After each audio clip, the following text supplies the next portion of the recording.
जुमेरात 9 अक्टूबर के सैरबीन से जावेद चौधरी का सलाम। इसराइल और हमास ने गजा अमन मंसूबे के पहले मरहले पर दस्तखत कर दिए। गजा और तेल अबीब में जश्न। Is this the moment? It's incredibly quiet outside. Very much. You just take care of yourselves.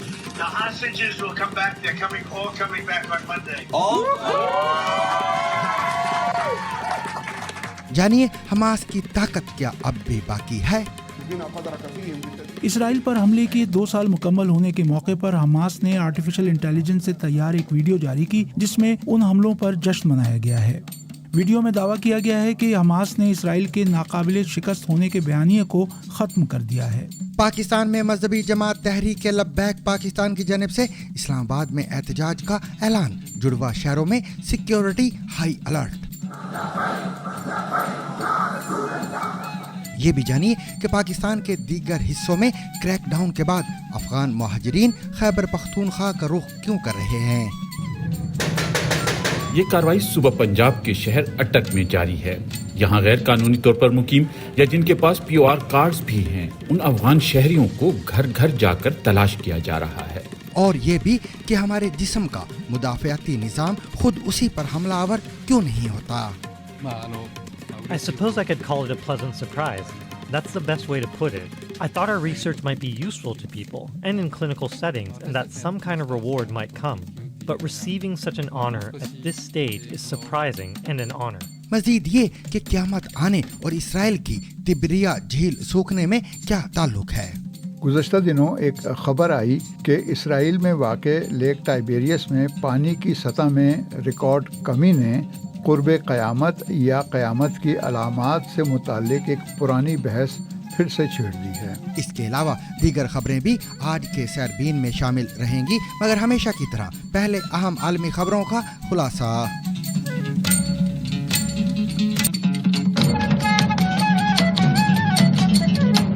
अमरीकी सदर डोनाल्ड ट्रंप ने ऐलान किया है कि इसराइल और हमास ने गजा अमन मंसूबे के पहले मरहले पर दस्तखत कर दिए हैं। उनके मुताबिक मुआहदे के तहत तमाम मग़वी जल्द रिहा किया जाएंगे और इसराइली फौज एक तयशुदा हद तक वापस चली जाएगी। ट्रंप ने इसे अरब दुनिया, इसराइल और अमरीका के लिए एक तारीखी दिन करार दिया और कतर, मिस्र और तुर्की का शुक्रिया अदा किया जिन्होंने सालसी का किरदार अदा किया। हमास ने भी तस्दीक की है कि जंग ख़त्म करने के लिए मुआहदा तय पा गया है और आलमी बिरादरी से मुतालबा किया कि इसराइल को मुआहदे पर मुकम्मल अमल दरामद का पाबंद बनाया जाए। हमास के मुताबिक गजा के अवाम ने आज़ादी और ख़ुद मुख्तारी के लिए बेमिसाल कुर्बानियाँ दी हैं। इसराइली वज़ीर आज़म बिन्यामिन नेतन्याहू ने भी मुआहदे को इसराइल के लिए एक अजीम दिन करार दिया और कहा कि तमाम मग़वियों को जल्द वापस लाया जाएगा। मुआहदे के ऐलान के बाद गजा में फ़लस्तीनियों ने रात भर जश्न मनाया, जबकि तिल अबीब में होस्टेजेस स्क्वायर पर मग़वियों के अहले खाना ने खुशी का इजहार किया, जबकि बेघर फ़लस्तीनियों ने उम्मीद जाहिर की है कि अब वो अपने घरों को दोबारा तामीर कर सकेंगे। Is this the moment? It's incredibly quiet outside. It's the middle of the night. People haven't heard yet, but also it's incredibly quiet from the skies. Come on! And of course, among the hostage families in Israel and beyond. Since you became a president. In the United States, some family members with Trump's Commerce Secretary, Howard Lutnick, and on the phone with the president. Our home. Thank you so much. Blessed be the peacemakers. God bless you, Mr. President. God bless America. Thank you very much. You just take care of yourselves. The hostages will come back. They're all coming back on Monday.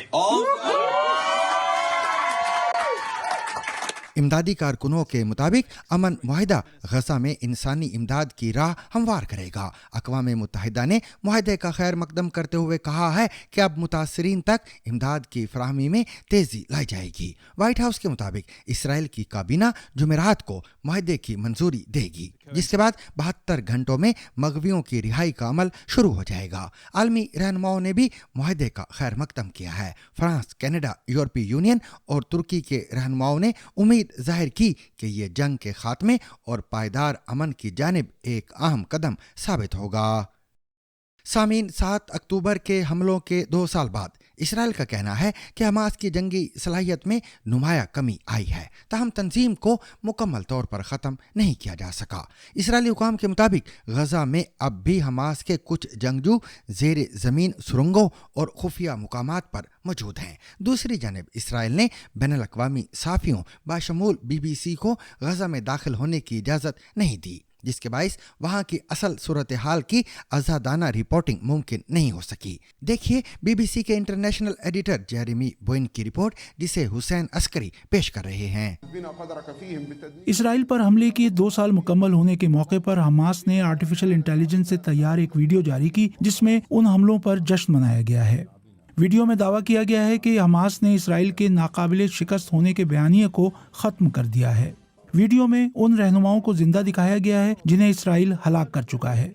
इनमें 7 अक्टूबर के हमलों के मरकजी मंसूबा साज Yahya Sinwar भी शामिल हैं, जिन्हें वीडियो में अपने आखिरी लम्हात में एक छड़ी से इसराइली ड्रोन गिराने की कोशिश करते दिखाया गया है। वीडियो कहती है कि फलस्तीनी कभी हथियार नहीं डालेंगे। गजा में हकीकत वीडियो से कोसों दूर है। हमास के जेर इंतजाम वजारत सेहत के मुताबिक जंग में 67,000 से ज्यादा अफराद मारे जा चुके हैं और 20 लाख से ज्यादा गजा के बाशिंदे जंग बंदी की उम्मीद में मिस्र में होने वाले मुज़ाकरात के किसी नतीजे का बेचैनी से इंतजार कर रहे हैं। ये सोहेब हैं, जिन्हें BBC के लिए काम करने वाली एक फ्रीलांस टीम ने फिल्माया। वो गजा के ज्यादातर लोगों की तरह अपने घर से बेदखल हो चुके हैं।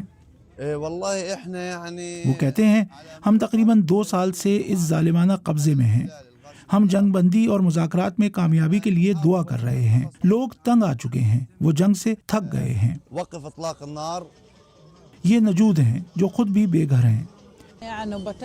वो कहती हैं, मैं खबरें बहुत करीब से देखती हूँ। खुद से कहती हूँ, उम्मीद रखो कुछ पेशरफ्त हो रही है। फिर रात आती है तो इन खेमों पर गोलाबारी बढ़ जाती है, जहाँ बेघर लोगों को कहा गया था कि वो महफूज इलाके में हैं। लेकिन हमास अब भी ये दिखाने की कोशिश कर रही है कि हालात उसके कंट्रोल में हैं। 2 हफ्ते कबल उसने चंद मर्दों को इसराइल के साथ ताउन करने के इल्ज़ाम में सरेआम गोली मारकर हलाक कर दिया था। हमास कुछ हथियार अपने पास रखना चाहती है क्योंकि उसे इंतकामी हमलों का खदशा है। चंद रोज़ पहले हमास के एक दस्ते की एक मुकामी कबीले से झड़प हुई। इसराइल ने मुदाखलत की और एक ड्रोन हमले में हमास के जंगजुओं को हलाक कर दिया। मैंने यरूशलेम से गजा में इंसानी हुकूक के कारकुन खलील अबू शुमाला से रब्ता किया। वो तस्लीम करते हैं कि हमास अब भी खासी हिमायत रखती है, मगर वो खुद तंग आ चुके हैं। क्या समझते हैं, हमास का वक्त ख़त्म हो गया है? मेरे ख्याल में अब बहुत देर हो चुकी है। ये मेरा नुक्ता नज़र है। अब हमास के लिए खुद को दोबारा बहाल करना या लोगों से दोबारा कबूलियत हासिल करने का वक्त गुजर चुका है।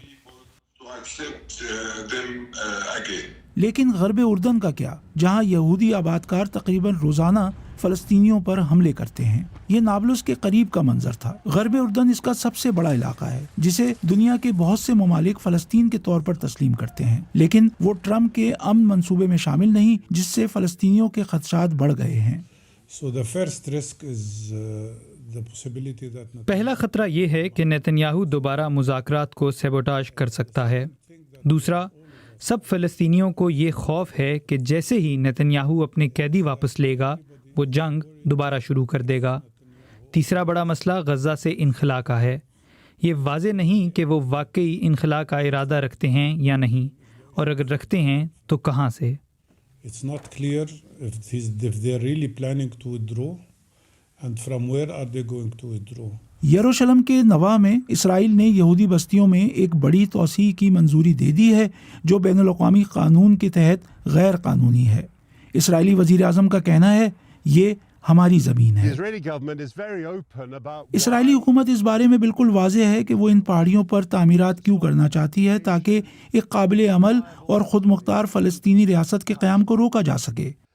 Donald Trump says that he can bring peace to the entire Middle East. Donald Trump कहते हैं कि वो पूरे मशरिक़ वस्ता में अमन ला सकते हैं।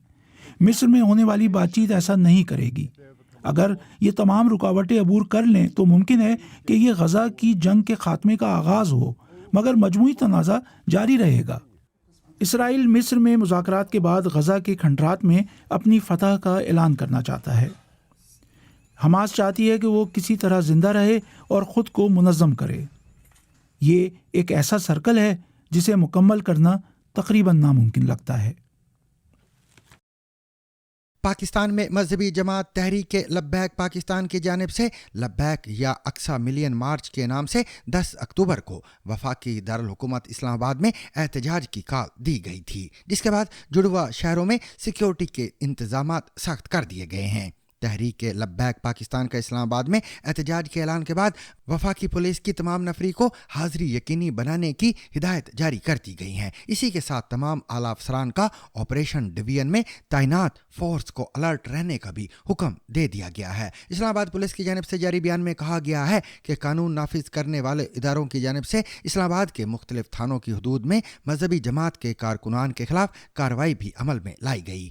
پولیس کا کہنا ہے کہ بعض مقامات پر کارکنان کو حراست میں لے کر تھانوں میں منتقل کر دیا گیا ہے۔ وفاقی دارالحکومت کے ساتھ جڑواں شہر راولپنڈی کی ضلعی انتظامیہ نے فیض آباد کے قریب تمام ہوٹل خالی کروا لیے ہیں۔ تاہم مجسٹریٹ کی جانب سے گزشتہ شب مختلف ہوٹلوں کو آج صبح 7 بجے تک خالی کرنے کا حکم بھی دیا گیا ہے۔ اسی کے ساتھ ساتھ ضلعی انتظامیہ نے ہوٹل مالکان کو 12 اکتوبر تک ہوٹلوں کو بند کرنے کی بھی ہدایت جاری کی ہے۔ ساتھ ہی راولپنڈی کے CPO خالد حمدانی کی جانب سے کہا گیا ہے کہ کسی بھی صورت میں کسی بھی شخص کو قانون ہاتھ میں لینے کی اجازت نہیں دی جائے گی۔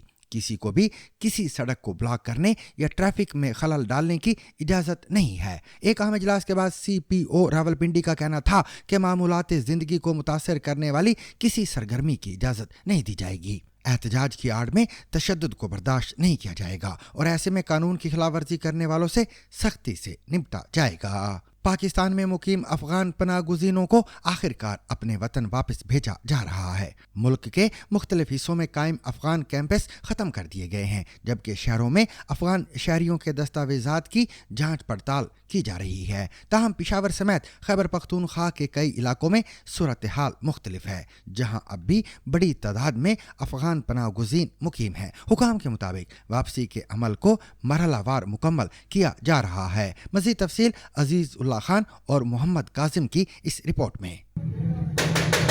یہ کارروائی صوبہ پنجاب کے شہر اٹک میں جاری ہے۔ یہاں غیر قانونی طور پر مقیم یا جن کے پاس POR کارڈز بھی ہیں، ان افغان شہریوں کو گھر گھر جا کر تلاش کیا جا رہا ہے۔ یہ آپریشن ماسوائے خیبر پختونخوا کے پاکستان کے دیگر صوبوں میں جاری ہے۔ آلموسٹ 15,000 تک ہم ایکسپیکٹ کر رہے ہیں کہ افغان مہاجرین موجود ہیں۔ اب تک کہ یہ 3rd فیز والا جو آلموسٹ 7,000 جو ریپیٹریٹ ہو چکے ہیں ان کے بعد، کیونکہ جب آپ کو یہ پتہ چلتا ہے کہ آپ ایک جگہ پہ اللیگل جو ہے ایک سٹیزن ہیں آپ، اور پولیس بھی اس میں وہ کوشش کر رہی ہوتی ہے کہ آپ کو اریسٹ کیا جائے، فورنرز ایکٹ کے پرچے ہونا شروع ہو جاتے ہیں، FIRs ہوتی ہیں، تو اس ساری ہیسل سے اور اس امبیرسمنٹ سے بچنے کے لیے یہ بہت اچھا ہے کہ وہ ویلنگلی اس فیز کے دوران اپنی ریپیٹریشن جو ہے پاسبل کریں۔ صوبہ بلوچستان میں بھی POR کارڈ ہولڈرز اور غیر قانونی افغان باشندوں کی واپسی کے لیے سرکاری سطح پر آپریشن جاری ہے۔ ہمارے ساتھی محمد کاظم نے ایک افغان کیمپ کا دورہ کیا ہے۔ 2025 میں طب کا نوبیل انعام جاپانی سائنسدان شمون ساکاگوچی اور امریکی محققین میری برانکو اور فریڈ ریمزڈیل کو دیا گیا ہے۔ انہوں نے اپنی تحقیق میں ایسے سیکیورٹی گارڈ خلیات دریافت کیے جو جسم کے مدافعاتی نظام کو اپنے ہی خلیوں پر حملہ کرنے سے روکتے ہیں۔ یہ دریافت آٹو امیون امراض اور کینسر کے علاج میں نئی راہیں کھول رہی ہے۔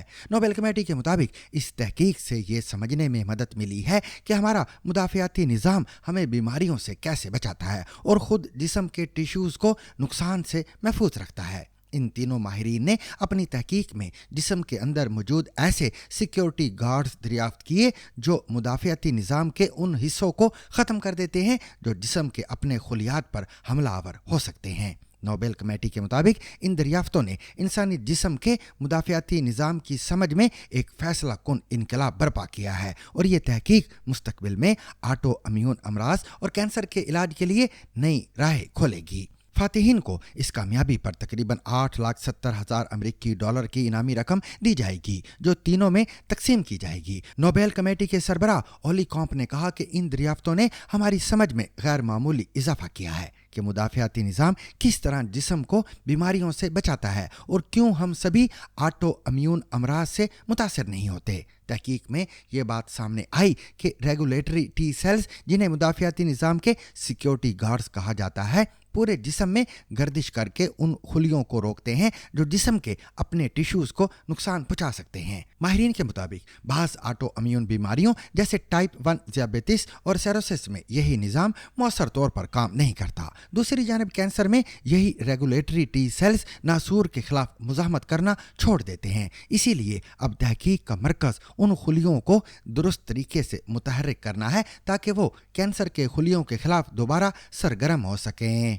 इसराइल में वाक़ लेक तिबिरियास में पानी की सतह में मुसलसल कमी रिकॉर्ड की जा रही है, जिसके बाद बाज़ मजहबी हलकों में क़यामत के करीब होने की बहस दोबारा शुरू हो गई है। मुकामी माहिरीन के मुताबिक झील के खुश्क होने की वजूहात में मौसमियाती तब्दीली, खुश्क साली और इंसानी इस्तेमाल में इजाफा शामिल है। ताहम मजहबी तबके इसे क़यामत की पेशगोइयों से जोड़ रहे हैं। मज़ीद तफसील उमर आफरीदी से। तफसील से पहले इस मौजू के इंतखाब का सबब। गुज़श्ता दिनों एक ख़बर आई कि इसराइल में वाक़े लेक टाइबेरियस में पानी की सतह में रिकॉर्ड कमी ने क़ुर्ब क़यामत या क़यामत की अलामात से मुताल्लिक़ एक पुरानी बहस फिर से छेड़ दी है। मज़कूरा झील को बहरा तबर्रिया और तबर्रिया झील भी पुकारा जाता है और इसकी सतह में मुसलसल कमी की मुख्तलिफ साइंसी तौजियात बयान की गई हैं। मगर सतह आब में कमी का क़यामत के आने से क्या ताल्लुक़ है? इसके लिए पलटते हैं उस वाक़े की तरफ जो उस रोज़ इस झील के किनारे परेशान माहीगीरों के साथ पेश आया था और जिसका जिक्र इंजील यानी बाइबल में मिलता है। हुआ ये कि शिकार के लिए सारी रात पानी में जाल डाले रखने के बाद तड़के तड़के जब मछेरों ने उन्हें वापस खींचा तो सारे जाल खाली निकले। मछेरों को बहुत मायूसी हुई। इतने में पैगंबर ईसा वहां पहुंचे और माहीगीरों से कहा कि अगर वो दोबारा समंदर में जाल डालें तो मछलियां आ सकती हैं। कुछ तजब्जुब के बाद उन्होंने जाल पानी में फेंके और ये देखकर हैरान रह गए कि इस बार उनके जाल मछलियों से लदे हुए थे। इंजील के मुताबिक इस जगह तुग़यानी के बीच पैगंबर ईसा के गुजरने के लिए रास्ता भी बन गया था। मीठे पानी के बड़े ज़खायर में से एक तबर्रिया झील का जिक्र दूसरी मजहबी किताबों और रिवायात में भी मिलता है। यहूदियों, मसीहियों और मुसलमानों के लिए इसकी ख़ास अहमियत है। बाद मुसलमानों के नज़दीक इसका सूख जाना क़ुर्ब क़यामत की निशानियों में से है। यहूदी इस झील को एक अहम मजहबी मुकाम समझते हैं और इसके किनारे आबाद शहर तबर्रिया दुनिया के 4 मुक़द्दस शहरों में से एक तस्वुर किया जाता है। वो हर साल इस झील के गिर्द इबादत और मजहबी रसूमात का एहतमाम करते हैं। मसीही अमूमन इसे बहरुल जलील के नाम से जानते हैं और इसका ताल्लुक़ पैगंबर ईसा के कई मौजज़ात से जोड़ते हैं, जैसा कि उनका पानी पर चलना और मछली के शिकार का मौजज़ा। मजहबी लिटरेचर से अंदाज़ा होता है कि इस झील को पैगंबर ईसा और उनके हवारियों की ज़िंदगी में मरकज़ी मुकाम हासिल रहा है। मुस्लिम उलमा के मुताबिक तिब्रिया झील का तस्करा अहादीस की किताब सही मुस्लिम में क़यामत से पहले ज़ाहिर होने वाली निशानियों में से एक के तौर पर किया गया है। रिवायत है कि याजूज माजूज इसका पानी पी जाएंगे और दज्जाल के आने से पहले ये खुश्क हो चुकी होगी। मुस्लिम अकीदे के मुताबिक ये क़यामत के करीब होने की अलामत होगी। दूसरी तरफ गुज़श्ता कई बरसों से माहिरीन आब पानी की कमी के सबब इस झील के सूख जाने के बारे में खबरदार करते आ रहे हैं। उनके नज़दीक पानी की सतह मुसलसल गिरने की वजूहात में आलमी हिद्दत में इजाफा यानी ग्लोबल वार्मिंग, आबो हवा में तब्दीली यानी क्लाइमेट चेंज और इंसानी सरगर्मियाँ हैं। ख़ास तौर से इसराइल, उर्दन और फ़लस्तीन में ज़राअत, आबपाशी और पीने के लिए पानी का यहाँ से निकाला जाना। मौजूदा सदी के आगाज़ पर तिब्रिया झील में पानी की सतह निचली तरीन हद तक चली गई थी। अगरचे बाद में कुछ बेहतरी आई, मगर पहले अशरे में मजमूई लिहाज से पानी की सतह तकरीबन 4 मीटर कम हुई। ٹائمز آف اسرائیل کے مطابق 2017 میں جھیل کا پانی گزشتہ 100 سال میں سب سے نچلی سطح تک پہنچ گیا تھا۔ اس وقت یہ جھیل سطح سمندر سے تقریباً 211 میٹر نیچے ہے، یعنی اصل سطح سے 3.4 میٹر کم، البتہ 2001 کے مقابلے میں تقریباً 3.5 میٹر بلند ہے۔ اگرچہ پانی کی سطح گری ہے لیکن انتہائی خطرے کے نشان سے ابھی کافی بلند ہے۔ لیک ٹائبیریس شمال مشرقی اسرائیل میں مقبوضہ گولان کی پہاڑیوں کے مغرب اور الجلیل کے مشرق میں واقع ہے۔ اس نسبت سے اسے بحر الجلیل بھی کہا جاتا ہے۔ 166 کلومیٹر پر پھیلی ہوئی اس جھیل کی گہرائی 213 میٹر کے لگ بھگ ہے۔ اس کا انتظام اسرائیلی محکمہ آب کرتا ہے۔ تاریخی حوالوں کے مطابق رومی بادشاہ ٹیبیریس سیزر نے سن 20 عیسوی میں اس جھیل کے کنارے تبریا شہر بسایا تھا۔ صلاح الدین ایوبی نے جنگ حطین کے دوران اسی جھیل کا پانی صلیبیوں پر بند کر کے فتح حاصل کی تھی۔ پہلی عالمی جنگ کے بعد فرانس اور برطانیہ نے لیک ٹائبیریس اور ارد گرد کے علاقوں کو آپس میں بانٹ لیا تھا۔ حالیہ عرصے میں شام نے بحیرہ تبریہ تک رسائی کا مطالبہ کیا تھا۔ فورن پالیسی میگزین کی ایک رپورٹ کے مطابق اس وقت کے شامی صدر حافظ الاسد نے سن 2000 میں امریکی صدر بل کلنٹن کو ایک منصوبہ پیش کرتے ہوئے کہا تھا کہ وہ بحیرہ تبریہ میں تیرنا چاہتے ہیں، مگر ان کی یہ خواہش پوری نہ ہو سکی۔ اور سامعین، اس کے ساتھ ہی آج کا سیربین اپنے اختتام کو پہنچا۔ مجھے اور میری پوری ٹیم کو کل تک کے لیے اجازت دیجیے، لیکن اجازت لینے سے قبل اب تک کی خاص خبریں۔